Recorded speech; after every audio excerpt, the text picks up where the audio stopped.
Pada masa pemerintahan beliau, terjadi insiden yang akan menjadi titik balik kebijakan etis pejabat priai yang melakukan tindak pidana. Peristiwa ini melibatkan orang nomor satu di Kabupaten Kediri, yaitu Bupati Raden Mas Adipati Joyo Diningrat. Pada 28 Oktober 1858, ia memilih bunuh diri untuk membela harga diri ayahnya yang diinjak-injak oleh pemerintah kolonial Belanda.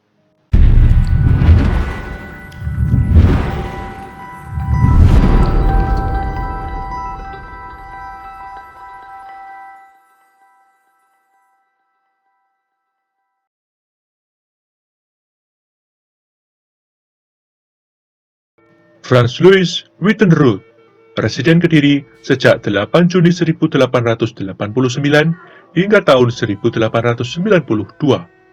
Sebelum bertugas di Kediri, ia pernah menjabat sebagai asisten residen di Kendal sejak 3 November 1881.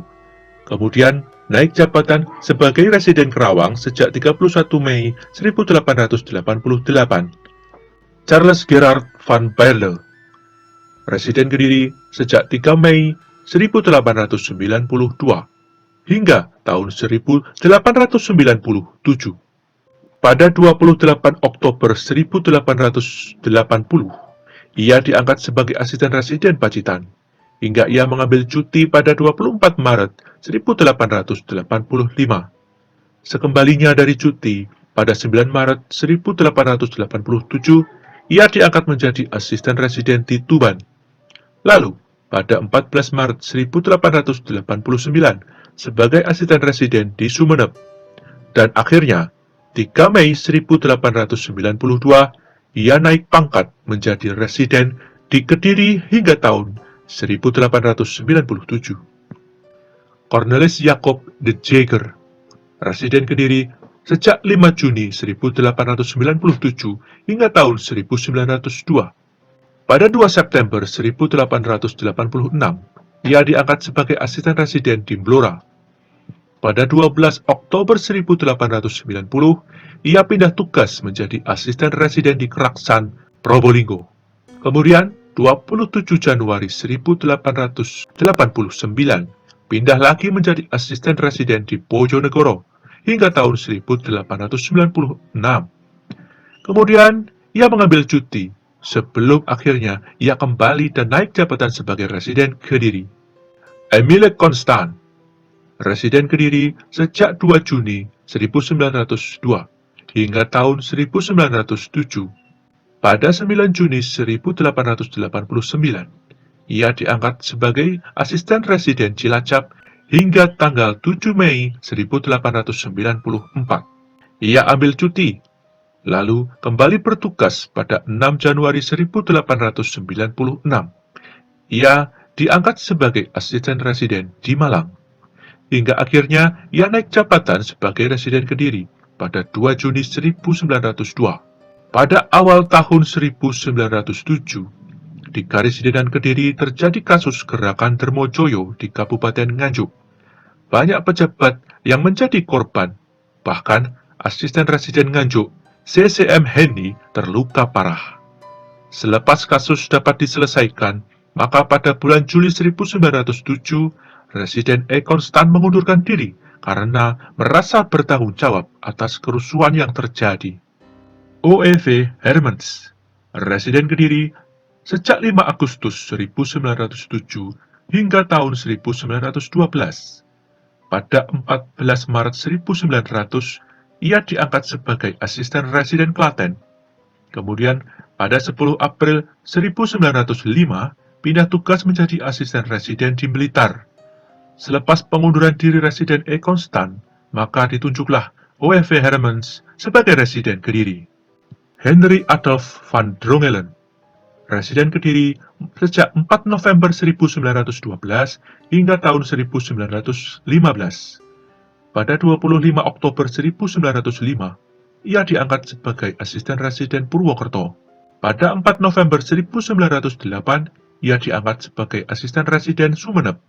Namun awal tahun 1909 ia cuti. Kembali dari cuti, Pada 5 Februari 1911, ia diangkat sebagai asisten residen Sidoarjo. Selain itu, ia menjabat pula sebagai Presiden Afdelingsbank Sidoarjo.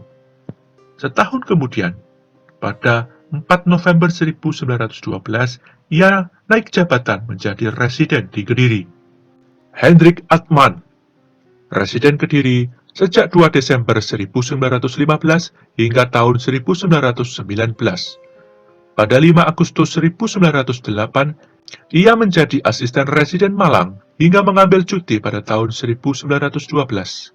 Sekembalinya dari cuti, ia pada 12 September 1913 diangkat sebagai asisten residen di Tuban. Hingga akhirnya, ia naik jabatan sebagai residen di Kediri pada 2 Desember 1915. Johann Jakob Kurz, residen Kediri sejak 25 Maret 1919 hingga tahun 1922. Pada 2 Maret 1912, ia diangkat sebagai asisten residen Mataram, Yogyakarta. Pada 2 Mei 1916, ia mengambil cuti, hingga akhirnya ia kembali dan diangkat sebagai asisten residen di Malang sejak 5 Juni 1918. Dan pada 25 Maret 1919, ia naik jabatan sebagai residen Kediri. Pada masa awal pemerintahannya di Kediri, terjadi letusan Gunung Kelut yang sangat dahsyat.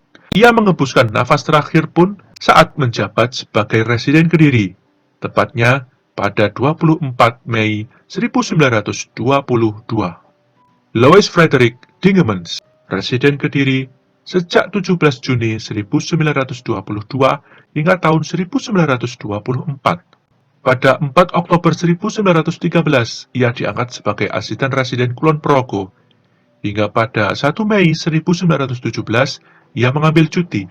Sekembalinya dari cuti, pada 9 Desember 1918, ia diangkat sebagai asisten residen di Kendal.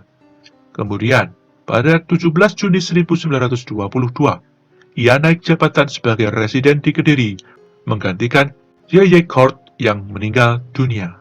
Joseph Henry Dove, residen Kediri sejak 2 April 1924 hingga tahun 1927. Pada 6 Oktober 1916, ia diangkat sebagai asisten residen di Batavia. Hingga pada 4 Juli 1921, ia mengambil cuti. Sekembalinya dari cuti, pada 28 November 1922, ia diangkat sebagai asisten residen di Blitar. Baru pada 2 April 1924, ia naik jabatan sebagai residen di Kediri.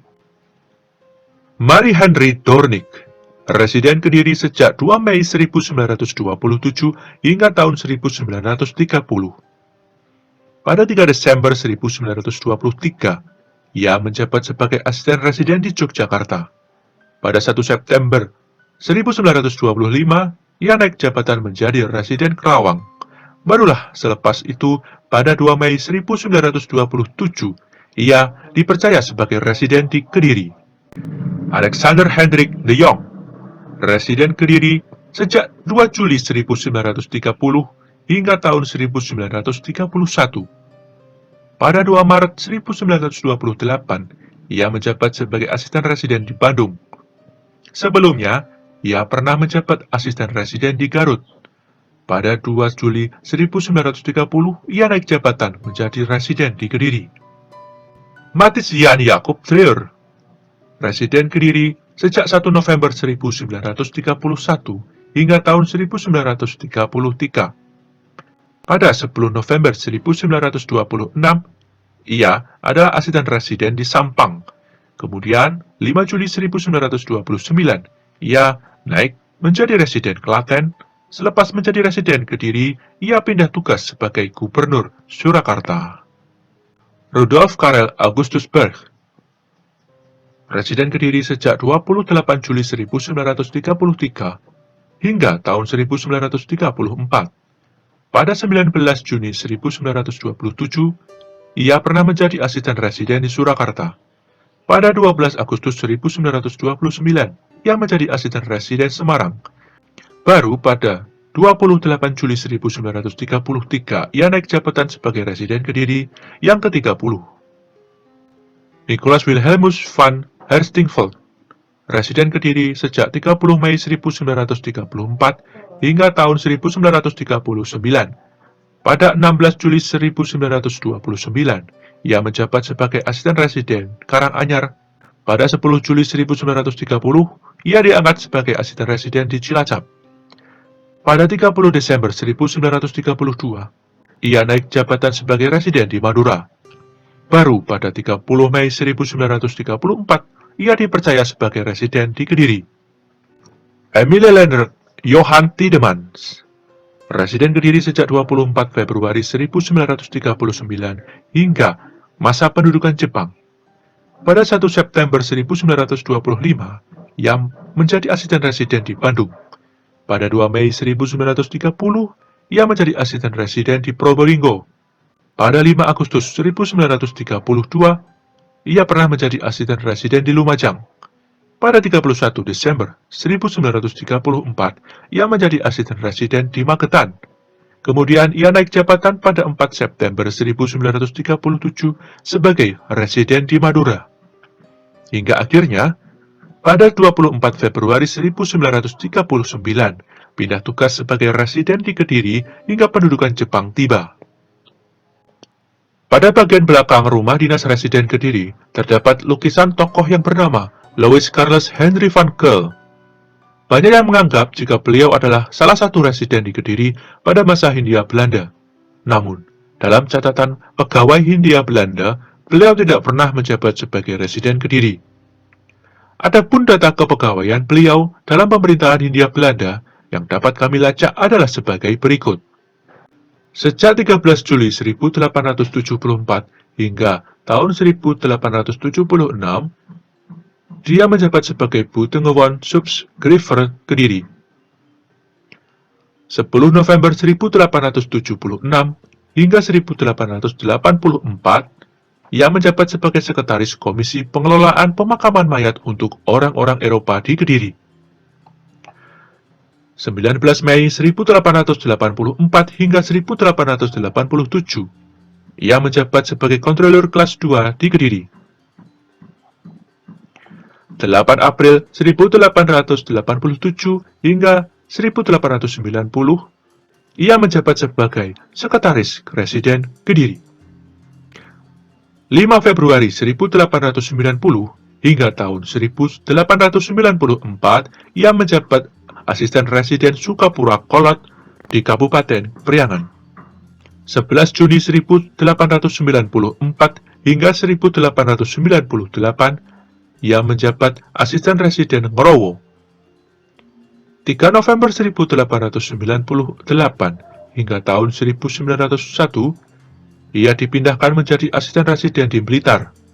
Dan akhirnya, pada 10 Oktober 1901 hingga 5 Juli 1907, ia naik jabatan sebagai residen Rembang. Bekas bangunan rumah residen merupakan bukti penting bagi pusat pemerintahan pada masa Hindia Belanda. Bangunan tersebut merupakan bukti perkembangan kota Kediri sejak awal berkuasanya pemerintah Hindia Belanda hingga dimanfaatkan setelah berdirinya Negara Kesatuan Republik Indonesia. Sekian kisah sejarah di balik gedung megah bekas rumah residen Kediri tersebut. Semoga bermanfaat dan salam pemajuan kebudayaan. Maju berbudaya. Setya putya pangekese tur angka